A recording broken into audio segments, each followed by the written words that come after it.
আজকে থেকে আমার বিয়ের সিরিজ শুরু। ইয়েস, আসসালামু আলাইকুম everyone, welcome back to my new vlog video. কেমন আছেন সবাই? আজকে হচ্ছে মেহেন্দির ভ্লগ। ইয়েস, মেহেন্দিতে আমি কি করলাম, কোথায় সাজলাম, কি খেলাম, সব কিছুই আমি এই ভ্লগের মাধ্যমে জানাবো। তার আগে বলে দেই, আমি যে এই সুন্দর লং টেলটা পরেছিলাম সেটি কোন পেজ থেকে এসেছিল বা কোন পেজ থেকে নিয়েছিলাম। আমি এই সুন্দর লং টেলটা আমাকে দিয়েছিল লামিয়াস ফ্যাশন অ্যান্ড টেইলার্স থেকে। এই টেলটা আমি নিজে কাস্টমাইজ করে বানিয়েছিলাম। আপুকে জাস্ট আমি পিকচার দিয়েছিলাম রেফারেন্স হিসেবে। আপু এক্স্যাক্টলি সেম বানিয়েছে, বরঞ্চ পিকচার্সের থেকে আরও বেশি সুন্দর বানিয়েছে।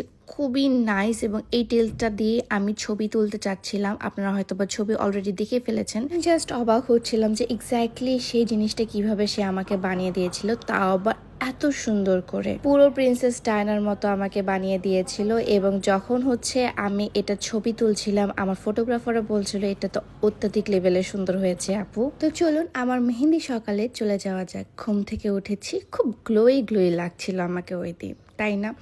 আর এই ফেস নিয়ে কতই না ট্রোল হলো। যাক, আলহামদুলিল্লাহ, বিয়ের গ্লোতে আবার ট্রোলও হয়ে গেলাম আমি। বাদ দেন। সো আমি সকালবেলা উঠলাম, উঠে হচ্ছে একটু ফেসটাকে দেখলাম, মুখটুক কোনো কিছুই না ধুয়ে আমি না ভিডিও করতে চলে গেলাম, কারণ আমার জীবনের এই মুহূর্তগুলো আমি ক্যাপচার করতে চাচ্ছিলাম। সকালে ঘুম থেকে উঠেই দেখি যে আমার যে বাসা এক কোণার একটা জায়গা আছে, সেখানে খুব সুন্দর করে একটা স্টেজ করা হয়েছে। আমার এই স্টেজটা খুবই পছন্দ হয়েছিল। সিম্পলের মধ্যে অনেক গর্জিয়াস করেছিল এবং স্টেজ করতে হেল্প করেছিল আমাকে আসিফ। আসিফ না থাকলে আসলে আমার এই বিয়েটা করানো খুবই কঠিন হয়ে যেত। তারপর এই জুয়েলারিগুলো আমি আমার মেহেন্দিতে পরেছিলাম। ট্রাস্ট মি, ভাবছিলাম যে আমি ফ্লাওয়ারের কোনো কিছু পরবো, পরে দেখি এই সেটটা পুরোটাই আমার শাড়ির সাথে ম্যাচ হয়ে যাচ্ছে, তাই আমি এই সেটটা পরেছিলাম। আমি বলতে গেলে প্রতিদিনই আমার বাসার নিচে এসেছিল আলহামদুলিল্লাহ আমাকে দেখার জন্য। তারপর আমরা চলে গেলাম মাসুদ খান বিউটি জোনে। সেখানে হচ্ছে গিয়ে আমি আজকে আমার যে মেহেন্দি সাজটা সেটা নিব মাসুদ ভাইয়ের কাছ থেকে। মাসুদ ভাইয়া আমার অনেক দিন ধরে পছন্দের একজন মানুষ। তো আমি বেশি কথা না ভাবে জাস্ট একটা ফোন দিয়েছি যে ভাইয়া আমি সাজবো। ভাইয়া বলছে যে কোনো সমস্যা নাই, তুমি যখন যে কোনো টাইমে সাজতে পারো। সো ভাইয়াই কিন্তু আমার পুরো মেকওভারটা করে দিয়েছিল। এখন বলি, আমার ফেসে কিন্তু কোনো ফিল্টার, কোনো মেকআপ, কোনো কিছুই নেই। আমার জাস্ট একটা র ফেস, আপনারা দেখতেই পাচ্ছেন। অবশ্যই এটা আমার এক্সপ্লেন করার কোনো কিছু নাই। যারা আমাকে সামনে দেখেছে তারা খুব ভালো মতো জানে। আর কিছু কিছু মানুষ সহ্য না করতে পারে, তো অনেক উল্টোপাল্টা কথা বলবেই। সো আমি এগুলোতে আসলে কান দিই না। আমি নতুন বউ, এখন নতুন বউয়ের মতো থাকবো অসম্ভব সুন্দরভাবে। এই প্রথমবারের মতো আমি এই ফেক নেলসগুলো পরেছিলাম এবং ফেক নেলসগুলো পরে আমার কাছে খুবই উইয়ার্ড লাগছিল।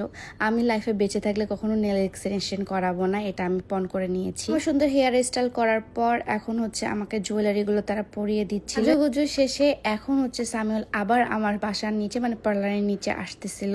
সো বাসার নিচে বা পার্লার নিচে এসে সামিউলের আমি একটা রিয়াকশন ভিডিও নিতে চাচ্ছিলাম এবং ও আমাকে দেখার জন্যই আসলে এতক্ষণ ধরে ওয়েট করছিল। তারপর সে আমাকে দেখতে পেয়ে বলছে, থু থু, তোমাকে অনেক সুন্দর লাগতেছে, সুবহানাল্লাহ, মাশাআল্লাহ, অনেক সুন্দর লাগতেছে। সো এর থেকে বেশি আর কি লাগে বলেন? আমার জামাই যেখানে আমাকে এত বেশি ভালোবাসে, এত বেশি পছন্দ করে, সেখানে আসলে আমার মানুষের কথায় কান দেওয়ার মতো সময়ও নাই। সে খুবই পছন্দ করেছিল আমার সাজটা এবং সে খুব লজ্জা পাচ্ছিল, কেন জানি আমি জানি না। সে খুব লজ্জা পাচ্ছিল, আমাকে বলছিল যে চলো তোমাকে আমি বাসায় দিয়ে আসি। সে আমার হাতটা ধরে বাসায় দিয়ে আসে এবং বাসার নিচেই যায় দেখি যে আমার দুই ফ্রেন্ড, মানে আমার বেস্ট ফ্রেন্ড দুইজন আমার জন্য ওয়েট করছে এবং সামিউল ওর সাথে কথা বলছিল, তাদের সাথে অনেক মজা করছিল যে তোমার বান্ধবীকে কিন্তু আমি নিয়ে যাব, এগুলো মজা করছিল। সামিউলকে আমি বাই দিয়ে দিই, কিন্তু সামিউল বলছে থামো থামো, একটা কাজ আছে। তারপর সামিউল আমার যেটা করলো সেটা হচ্ছে বান্ডিল থেকে টাকা বের করে পুরোটা আমার ফেসের মধ্যে আর কি, আমার যেটাকে আমরা বলি নাজার উতরানো, সেটা নাজার উতরায় আমার হচ্ছে ফ্রেন্ডগুলোকে টাকা দিল। আমি বলছি আমার ভাগ কই?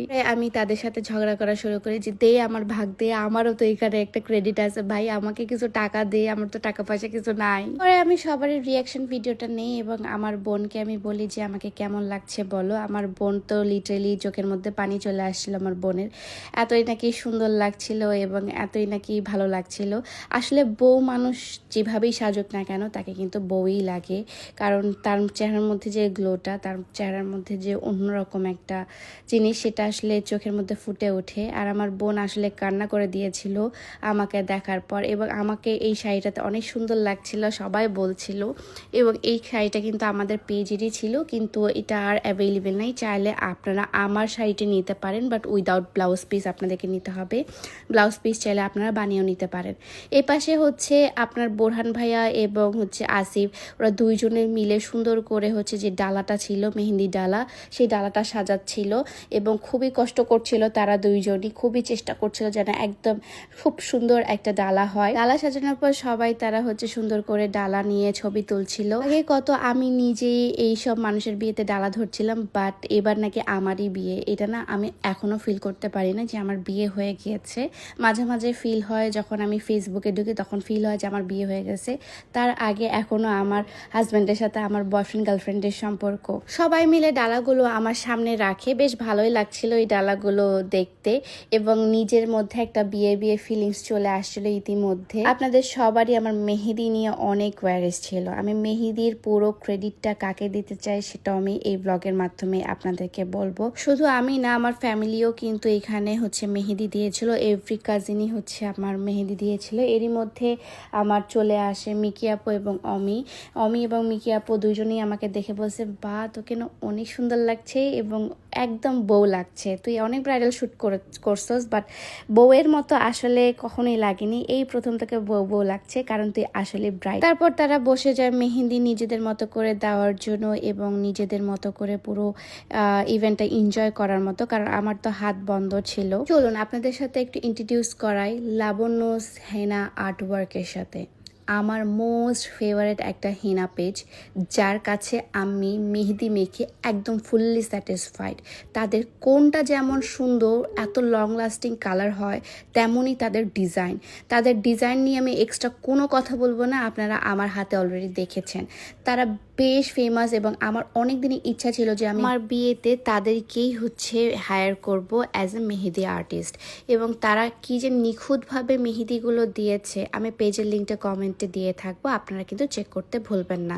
এরই মধ্যে সবাই মজা করা শুরু করে দিই এবং আমি রুমে এসে বসে যাই, কারণ সেখানে অনেক গরম এবং আমি কমফোর্টেবল ফিল করছিলাম না। তো খালামণি এবং আসিফ মিলে দুইজনই খুবই মজা করা শুরু করে এবং আমি খুব ভালো লাগছিল যে আমার বিয়েটাতে সবাই এনজয় করছে, সবাই সবার মতো করে মজা করছে এবং আমার বিয়েতে সবাই হ্যাপি, এই জিনিসটা আসলে অনেক ভালো লাগছিল। আর বলি সামিউলের কথা, সামিউল হচ্ছে আমার জীবনে একটা ব্লেসিংয়ের মতো। আর সামিউলের নামে অনেকে অনেক বাজে ধরনের কথাবার্তা আপনারা ছড়াচ্ছেন, সামিউলের সেকেন্ড ম্যারেজ, সামিউলের আগে বিয়ে হয়ে গেছে, হ্যান হয়ে গেছে, ত্যান হয়ে গেছে। দেখেন, প্রতিটা মানুষেরই পাস্ট থাকে, আর বিয়ে তো দূরের কথা, যদি ও বিয়ে হতো তাহলে আমি ওকে বিয়েই করতাম না। হ্যাঁ, তার পাস্ট ছিল, তার অনেক বড় একটা পাস্ট ছিল, সে অনেক কষ্ট পেয়ে সেখান থেকে চলে এসেছে। আমারও পাস ছিল, আমিও সেখান থেকে কষ্ট পেয়ে চলে এসেছি। দুইজনই 4 বছর ধরে আছি, হ্যাপিলি আছি, আলহামদুলিল্লাহ আছি, বিয়ের বন্ধনে আবদ্ধ হয়েছি। আমার মনে হয় না কারো এটাতে প্রবলেম থাকার কথা। আর যারা মিথ্যা প্রচার করছেন তাদের জন্য বলি, গেট এ লাইফ ভাই। মানুষের নিয়ে সমালোচনা করে কোনো লাভ হবে না, দিন শেষে আমরা একই থাকবো। সো গেট এ লাইফ। যাই হোক, লাইফলেস কথাবার্তা না বলি, এখন দেখি আমার ভিডিওগ্রাফার এবং ফটোগ্রাফাররা কি করছিল। দেখেন, তারা খুব মনোযোগ দিয়ে হাতের মধ্যে তাদের পেজের নামগুলো লিখছিল এবং তারা বেশ খুশি ছিল, বেশ হ্যাপিলি এনজয় করছিল তাদের পুরো মোমেন্টটা, এবং সবাই সবার মতো করে এনজয় করছিল। যাক আলহামদুলিল্লাহ। আমি আমার মেহেন্দির বিরিয়ানিটি কাচ্চি প্যালেস থেকে অর্ডার করেছিলাম। তাদের খাবারের রিভিউ আমি অনেক দেখেছি, বাট কখনো টেস্ট করিনি। আমি পুরো 30 প্যাকেটের মতো বিরিয়ানি আমি নিয়েছিলাম তাদের সবার জন্য, এবং বিশ্বাস করেন ভাই, this is the best biryani ever. যেহেতু আমার বিয়ে, তাই আমি চাচ্ছিলাম না যে আমি বাইরের কোনো কিছু খাই, এবং এটা হচ্ছে পুরোটাই হোমমেড হওয়ার কারণে একদমই তেল মশলা ঝাল একদম কম ছিল এবং খেতে খুবই মজা লাগছিল। এবং প্লাস এটা কিন্তু শরীরে তেমনভাবে গ্যাস ফর্ম বা অন্য কোনো সাইড এফেক্ট করে না, খুবই মজার লাগছিল। আমি বিফ তেহরিটা নিয়েছিলাম, অসম্ভব অসম্ভব অসম্ভব মজা। যারা যারা আপনারা খেতে চাচ্ছেন তারা কাচ্চি প্যালেসে এখনই অর্ডার করে ফেলতে পারেন। লিঙ্কটা আমি ডিসক্রিপশন বক্সে দিয়ে থাকবো। খাওয়া দাওয়ার পর হচ্ছে আমার লিপস্টিকটা একটু উঠে যায়, তাই হচ্ছে একটু লিপস্টিকটা দিয়ে দিচ্ছিল হচ্ছে মিকি আপু আমাকে, এবং তারাও কিন্তু আমাকে বেশ সাপোর্ট করছিল যে কোনো কিছু লাগবে কি না, আমার কোনো কিছু হচ্ছে কি না বা সব কিছু ঠিকঠাক আছে কি না, এগুলোর জন্য আমাকে বেশ হেল্প করছিল। তো ফাইনালি আমার 2টা হাতের মেহেদি ডান হয়ে গিয়েছিল। উফ, দেখেন কি সুন্দর করে দিয়েছে। থ্যাঙ্কস টু লাবণ্য সেনা আর্টওয়ার্ক। আমি তোমাদের অনেক বড় গ্রেটফুল তোমাদের উপর। তোমরা না থাকলে এত সুন্দর ইভেন্ট হতোই না আমার। আমি লিঙ্কটা আপনাদের কমেন্টে দিয়ে থাকবো, আপনারা অবশ্যই তাদেরকে চেক করবেন। অসম্ভব সুন্দর মেহেদির ডিজাইনটা তারা করে দিয়েছে আমাকে, এবং এটা হচ্ছে ফুল ডিজাইনটা। আমি আর পরে ক্লিপ নিতে ভুলে গিয়েছিলাম, কারণ হচ্ছে আমি খুব টায়ার্ড ছিলাম।